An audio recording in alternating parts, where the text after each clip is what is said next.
Okay, let's unpack this. For decades, we have been running deep dives into the question of unidentified aerial phenomena, or UAPs. Right. We've looked at everything from, advanced Soviet military programs and novel atmospheric physics to the more, the more traditional explanations. Extraterrestrials, interdimensional beings, that sort of thing. Exactly. But today, we're tackling what might be the most radical and maybe the most human possibility of all. It's the ultimate twist, isn't it?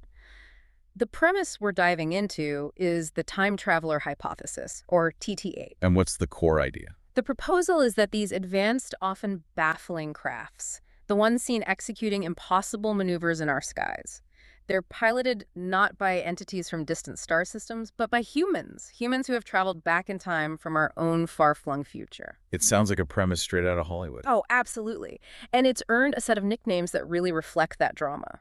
Like what? Well, you hear it called the chrononaut UFO theory, the future humans model. And sometimes, with a distinct sci-fi flair, the Terminator theory. Yeah, that one implies they might be here for more than just a historical tour.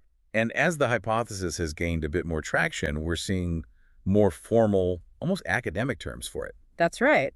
The main one is the extratempestrial model. It's a neologism, a new word, coined by biological anthropologist Dr. Michael P. Masters. And that term, extratempestrial, it's meant to provide a sort of scientific framework for analyzing what these future humans might actually look like. Right? Exactly. It moves the conversation from pure sci-fi into speculative science. The fact that we even have an academic framework for this tells you something about its recent exposure. I mean, this isn't strictly confined to online forums anymore. Not at all. We've seen people of real stature, people you really wouldn't expect, giving this concept public oxygen. Like who?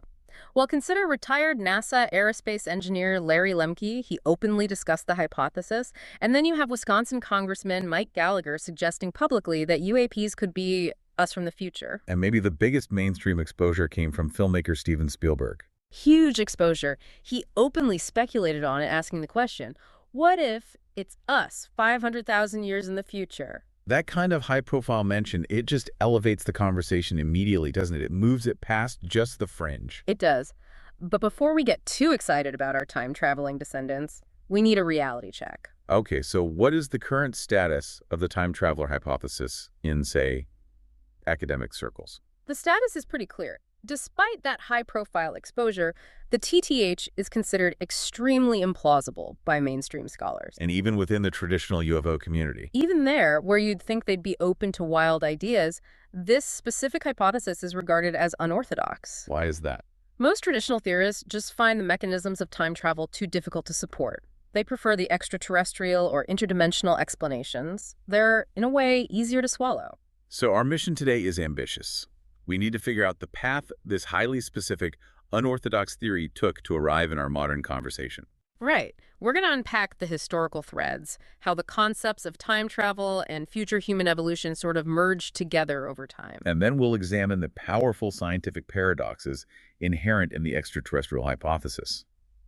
The very paradoxes the TTH is specifically designed to solve. We'll trace the concepts from, believe it or not, 19th century French literature, move through the serious theoretical physics debates of the late 20th century, and then we'll conclude by analyzing the rigorous scientific skepticism that, well, attempts to completely dismantle the whole idea. So it's a deep dive into humanity's past and potentially our own future. Okay, so if you're going to propose that future humans are piloting our UAPs, you need two fundamental concepts to be in place. Two pillars. First, the possibility of time travel itself, and second, the idea that our own evolution might radically transform us. You can't have one without the other for this to work. Let's start with a journey back in time.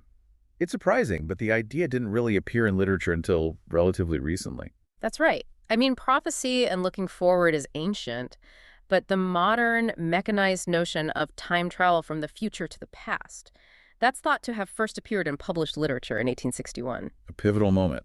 And the example is so specific. Paris avant les hommes, which is Paris before men. By the French botanist and geologist Pierre Boitard. And what was the story? It features a man who is, for all intents and purposes, sent back to prehistoric Earth.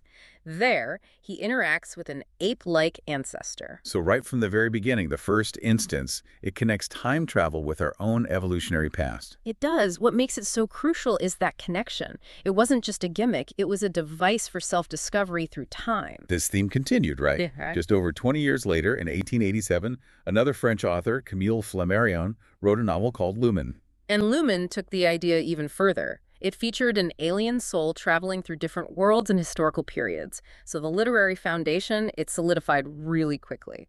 Travel through time was now intellectually connected, not just to prehistory, but also to these vast evolutionary and astronomical distances. Which sets the stage for imagining vastly different forms of intelligence visiting different eras. Okay, now we have to acknowledge the elephant in the room. The source material is very clear on this. Travel back to the past is almost universally considered physically impossible. The known laws of physics seem to prevent it. They do. So what keeps the concept alive for the purposes of this hypothesis? The fact that theoretical research exists at all, that provides the necessary sort of scientific cover. While most scientists reject the possibility, some theoretical physicists have explored whether certain exotic yet permitted physics might someday allow it. And that keeps the idea just plausible enough to function in a serious speculative model. Exactly. So what kind of exotic physics are we talking about here? We're talking about researchers like J. Richard Gott and Ronald Mallet. Gott, for instance, he famously explored the idea of using cosmic strings. Cosmic strings. Yeah, hypothetical, immensely dense lines of energy. The idea is you could use them to potentially warp space-time and create a path to the past. And Mallet. Mallet's work often involves the theoretical possibility of using immense gravitational fields, maybe created by rotating lasers, to similarly twist space-time into what's known as a closed, time-like curve.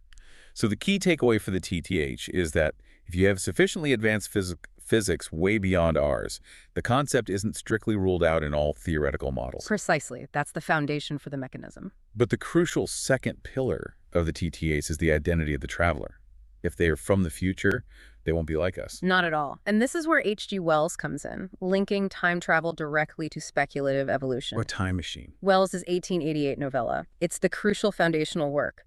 It is arguably the first modern instance where time travel and speculative evolution are just completely intertwined. He didn't just send his protagonist forward in time. No, he showed him a world populated by the Morlocks and the Eloi, our distant, diverged, and, well, somewhat degenerate descendants. And that instantly conditioned the public to accept that future humanity would be radically transformed. The message was simple. Humanity is not the endpoint. We are just a temporary stage in a long and potentially very bizarre evolutionary chain. That theme was picked up by other influential authors who really cemented this concept. Absolutely. Olaf Stapledon's 1930 epic Last and First Men envisioned billions of years of human evolution, with numerous species replacing our own. And later, Kurt Vonnegut in Galapagos explored how environmental pressures can lead to really unexpected, strange evolutionary outcomes. So this whole literary tradition, it created the imaginative space for the TTH to eventually take root. So if we look at the source material, what are the primary drivers that would alter human evolution enough to create these chrononauts?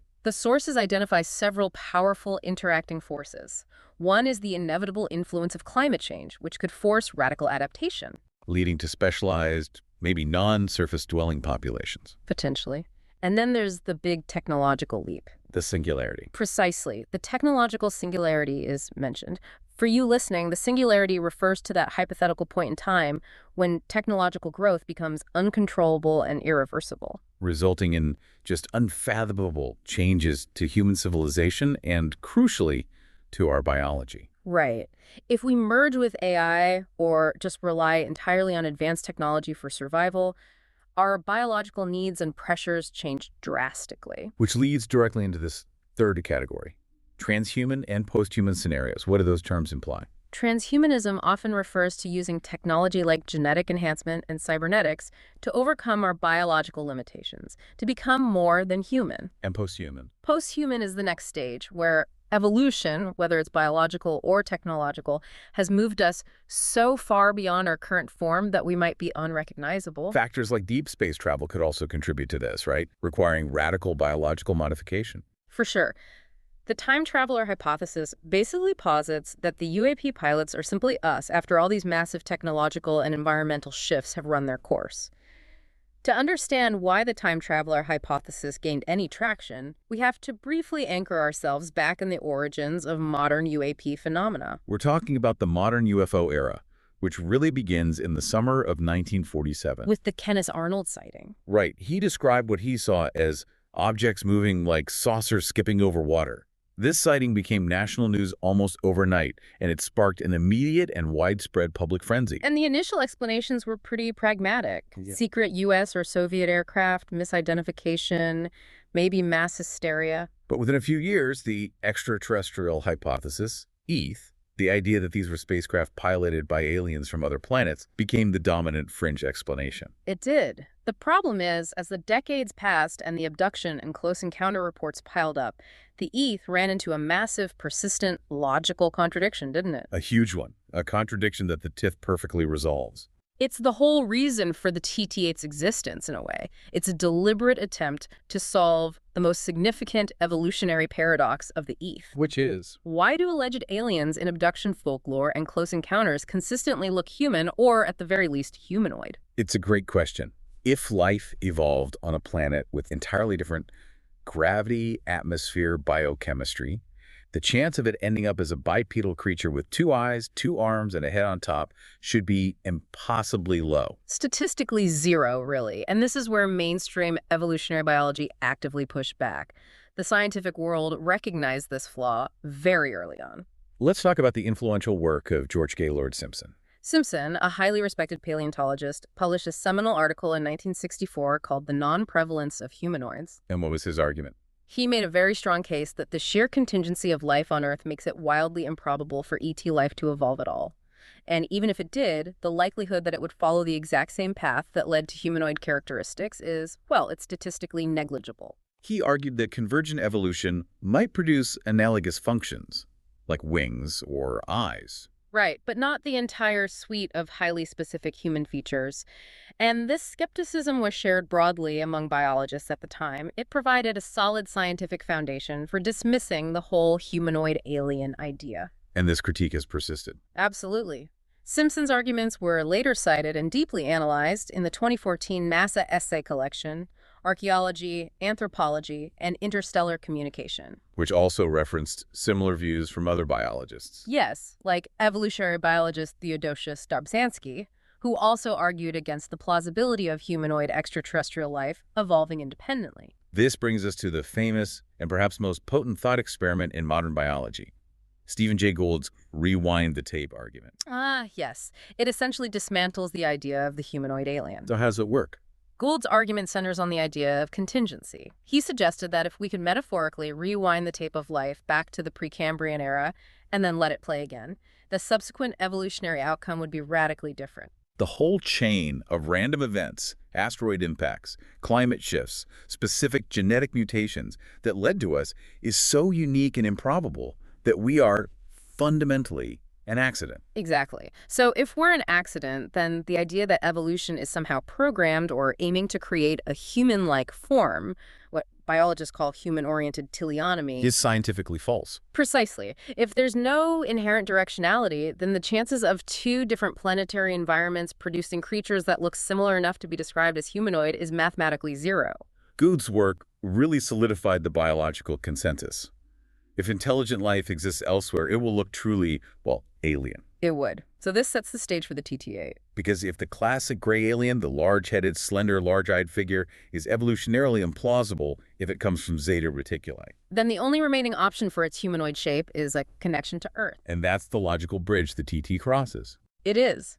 Biologist Jack Cohen and mathematician Ian Stewart, in their book Evolving the Alien, confirmed this impossibility.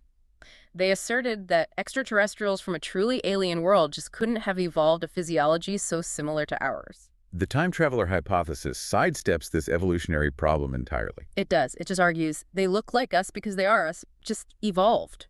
It flips the search from where in space to when in time. So the idea of chrononaut UFOs, or the time traveler concept, it starts to surface in the countercultural and pseudoscientific literature of the 70s and 90s. Right, but it needed some philosophical weight to really take hold as a coherent alternative to the extraterrestrial idea. And that weight came from Jacques Vallée. Yes. Yeah. Vallée, a computer scientist and ufologist, provided a critical early philosophical shift in thinking.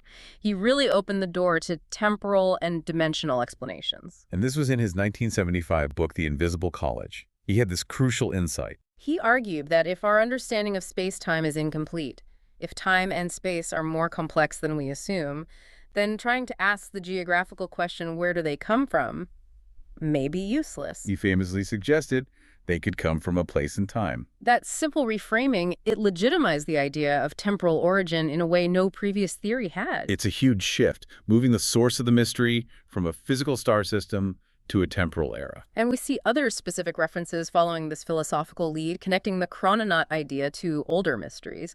Okay. Authors like Jenny Randles in Time Storms and James Herbert Brennan in Time Travel, A New Perspective. They began drawing parallels between alleged time travelers and these pseudo-archaeological notions of ancient astronauts and ooparts. Out-of-place artifacts. Exactly. The idea was that maybe ancient mysteries are just technological litter left behind by temporal visitors. And then, inevitably, the ultimate UAP incident, Roswell, gets woven into this temporal narrative. It had to. The 1998 book, The Day After Roswell, written by Philip J. Corso and William J. Burns, brought a really sensational claim into the light. What was the claim? They claimed that German physicist and rocket engineer Dr. Hermann Oberth, who was brought to the U.S. after World War II, allegedly believed the recovered craft from Roswell could have been a time machine. Now, regardless of whether that's true, that claim powerfully injected the concept of a temporal machine right into the most famous UFO crash narrative. It did. It further cemented the TT in the public imagination. All of this brings us to the modern champion of the time traveler hypothesis, the person who gave it its most rigorous biological framework, Dr. Michael P. Masters. Yes, the biological anthropologist who coined that important neologism, extratempestrial. Right. And Dr. Masters at Montana Technological University, he explored the model in detail in his books, like Identified Flying Objects. His core thesis is elegant. He says, take the consistent anatomical descriptions of the gray alien, and instead of asking where they evolved on another planet, ask how we might evolve if we survived a technological singularity and were forced into controlled high-tech environments. So he's treating abduction reports not as science fiction, but as paleoanthropology from the future. That's a great way to put it. He's making specific predictions about our descendants' morphology. What are those predictions based on? Evolutionary pressures. First, the environment. If future humans live entirely indoors in places with controlled climate, light, maybe even lower gravity, then the need for robust muscles, skin pigmentation, or standard eyesight just diminishes. Exactly. That explains the slender, pale bodies. But what about the defining feature? The enormous head and eyes. Right. That is addressed through brain growth and the evolutionary phenomenon of paedomorphism. And paedomorphism, for you listening, means the retention of juvenile physical characteristics in the adult form. Correct. Think of how infants and children have disproportionately large heads and eyes compared to their bodies. Okay. Masters posits that future life will be completely reliant on advanced information processing. That drives increased brain growth and subsequent craniofacial evolution. So these juvenile features, the large round cranium, the large eyes, might become permanent adult traits. In his model, the gray is essentially an evolved human baby, a product of technological adaptation. He also suggests diminished features like the nose and mouth, reflecting an advanced system for nutrient intake, maybe bypassing manual eating and robust digestion. That's a highly specific evolutionary argument, but why? Why would these highly evolved, technologically superior beings risk temporal paradoxes and dangerous travel just to visit our messy, pre-singularity 21st century? The proposed motives are generally academic, almost quaintly human, actually. What do you mean? The primary reason is often framed as historical or paleoanthropological interests. They are studying their origins. So grad students getting their PhDs in early human societal collapse. You could joke about it like that, yeah. They're observing us before or during our major global crises. It's the ultimate fieldwork. And a secondary motive. Tourism. For beings living in a highly structured, potentially sterile future, the early 21st century with its chaos, its nature, its lack of full technological control, it might be the equivalent of a visit to the wild frontier. And it's not just a theoretical model. The TTH has been explicitly linked to some high-profile UAP incidents. It has. British journalist and former Ministry of Defense civil servant Nick Pope notably connected the hypothesis to the famous Rendlesham Forest incident in the UK. Britain's Roswell. Often called that, yes. And also the Cabo Valdez case in Chile. He suggested the strange details of these encounters might be better explained by temporal visitation than by stellar travel. And rounding out the popularization, you have the sensational online claims that fuel these conspiracy narratives. Oh, for sure. The Huffington Post reported on one prominent online theory involving a U.S. Navy commander, George W. Hoover. What's the story there? He allegedly stated that the Roswell incident involved extratemporal humans from the future. And the enduring claim here is that the consistent observation of their near-humanoid appearance strongly suggests a link to our current form. Implying that they've mastered time and space travel without fundamentally changing the basic human blueprint. Right. The consistency of that humanoid factor remains the TTH's strongest popular selling point. One of the reasons the TTH gains traction is its fluidity. It doesn't just stand alone, it frequently overlaps with another major alternative explanation for UAPs. The interdimensional hypothesis, IDH. Exactly. So how does traveling through time connect to traveling through dimensions? Aren't those two distinct concepts? In the context of UAP theory, they are often linked. The IDH suggests UAPs originate from another dimension or a parallel reality. Okay. Well, if you consider time itself a dimension, the fourth dimension, then traveling through time requires temporal displacement, which is, by definition, a form of interdimensional travel. So someone like Dr. Masters, the proponent of the Extratempestrial Model, he actually considers his temporal model a subcategory of the interdimensional hypothesis. He does. And for others, like former MUFON director John Ventre or the researcher Harold E. Puthoff, the ability to manipulate space and time is often seen as a package deal.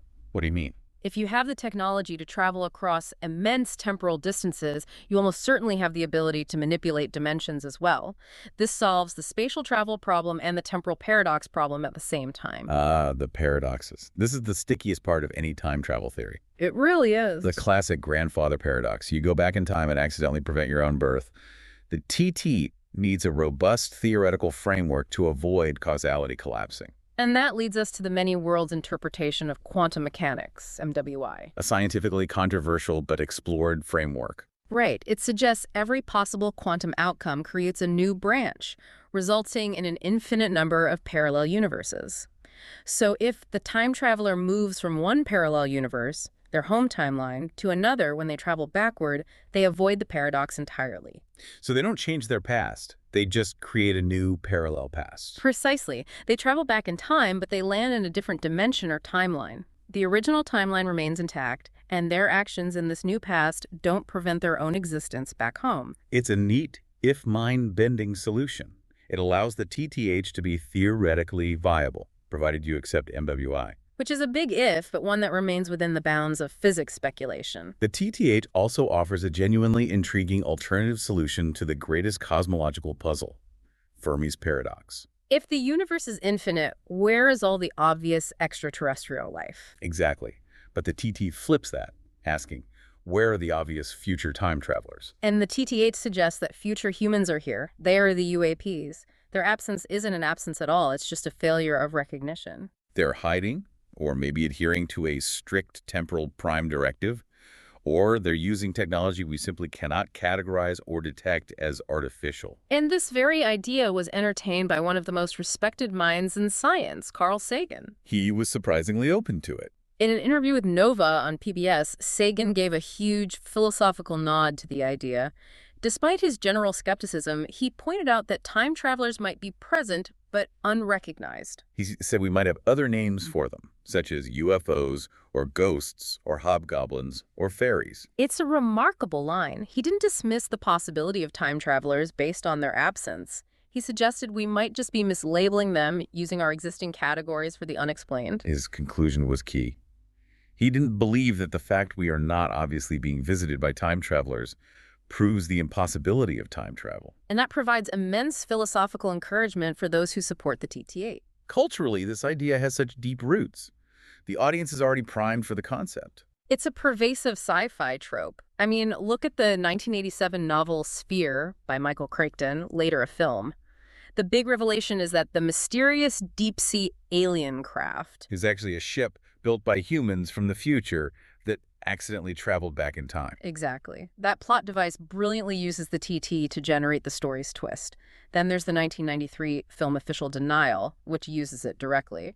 The abducted man learns the aliens are future humans. Right. And moving to more complex, high-budget cinema, you have Christopher Nolan's Interstellar in 2014. Which provides a philosophical endorsement of the TT-8 on a cosmic scale. Absolutely. The bulk beings, these highly evolved entities that created the five-dimensional tesseract and the wormhole, they're ultimately revealed to be evolved future humans. They are technologically superior entities, existing in a higher dimension, guiding their ancestors to survival. It reinforces the motive that they are here to help, or at least shepherd, their past selves. And even in contemporary horror and sci-fi, like Jordan Peele's 2022 movie, nope, the TTH is still referenced directly. Yeah, mentioning futuristic humans coming back in time to stop us from destroying the planet.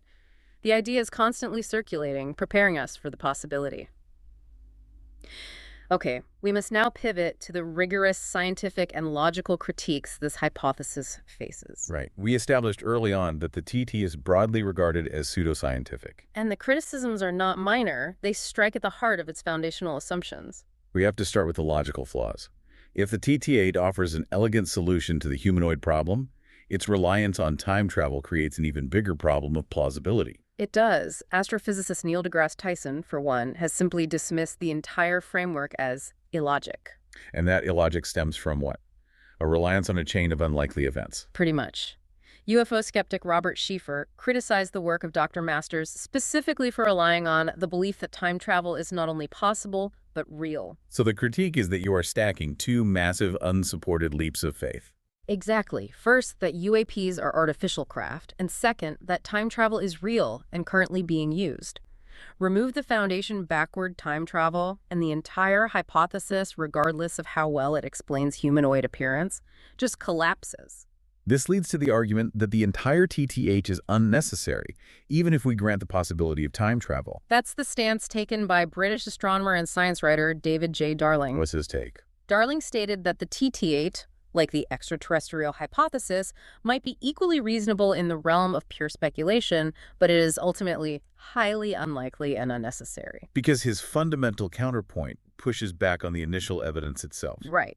He argues that there is precious little credible evidence that the observed UAPs are artificial in the first place. That's a powerful point. If we can't prove that UAPs are engineered craft, then spending tremendous intellectual energy devising a source for their propulsion system and pilots is just unwarranted. You're attempting to solve a mystery that may simply be atmospheric physics or misidentification. It's the ultimate skeptical critique. Don't hypothesize a complex answer like time travel for a question that might not even be genuine. Another key line of attack focuses on the potential for cultural contamination. The life imitates art critique. The idea that our widespread cultural exposure to these concepts might actively taint eyewitness recollections. And this was specifically used to critique the Rendlesham Forest incident. It was, by science writer Ian Ridpath. Retired Sergeant Jim Penniston made claims following hypnosis sessions that the craft was a time machine. Okay. Ridpath noted that Penniston's claims surfaced around the time the sci-fi film Official Denial, which, remember, featured future humans as aliens, was circulating on video. So the suggestion is that the sci-fi film provided the narrative structure for his memory. Potentially. The art provided a plausible explanation for the unexplained, and Penniston's memory under hypnosis may have integrated the plot elements of future humans into his recollection of the real-life incident. It suggests the hypothesis isn't solving the puzzle.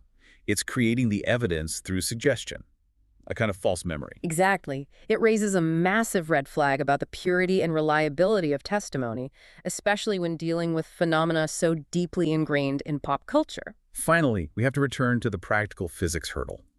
Even if we accept the many worlds interpretation to solve the paradoxes, there is a fundamental issue of logistics. Yes, quantum physicist Fabio Costa highlighted this ultimate practical barrier. What did he focus on?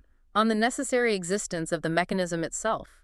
He noted that traveling back in time requires a door, a functioning time machine, to the past. So he asked the key practical question. So people from the future cannot visit us unless someone has already invented a time machine and nobody knows. Which leads to the logical absurdity of the proposition.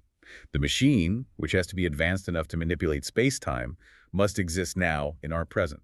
That's the barrier. If these chrononauts are visiting us from, say, 10,000 years in the future, their machine had to have been created and still be functioning in the year 2024 to allow them access to this time. You cannot travel back in time to the 21st century unless the door was already built in the 21st century or earlier. And that practical, observable absence of the machine remains one of the strongest, most direct physics critiques against the TT-8. So we have journeyed through the radical and highly specific time traveler hypothesis.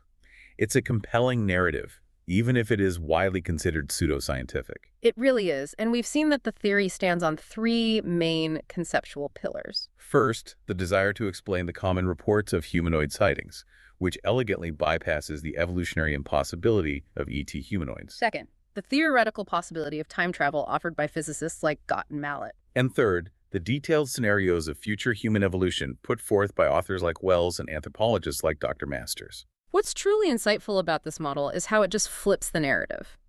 It takes one of the most persistent mysteries of the UAP phenomenon, the strange resemblance of the pilots to us, and reframes it. It's not a cosmic coincidence, But a simple family reunion. It connects everything back to humanity. and as we discussed, this hypothesis offers a unique, albeit speculative, solution to Fermi's paradox.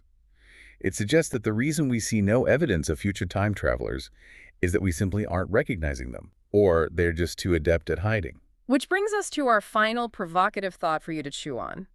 Carl Sagan, in his remarkable open-mindedness, speculated that time travelers might be present, but simply unrecognized. Having other names like UFOs or ghosts or hobgoblins or fairies. So if we take this premise seriously, that future humans are operating here, discreetly using technology that looks impossible to us, what might they be doing right now? What everyday modern phenomena that we currently dismiss as natural, unexplained, or even just quirky coincidences might future humans be subtly utilizing, monitoring, or altering today? And what temporary side effects might those activities be leaving in our present? Perhaps the strangest things happening in your life right now are not random at all. Thank you for joining us for this deep dive into the chrononaut UFOs. We'll see you on the next deep dive.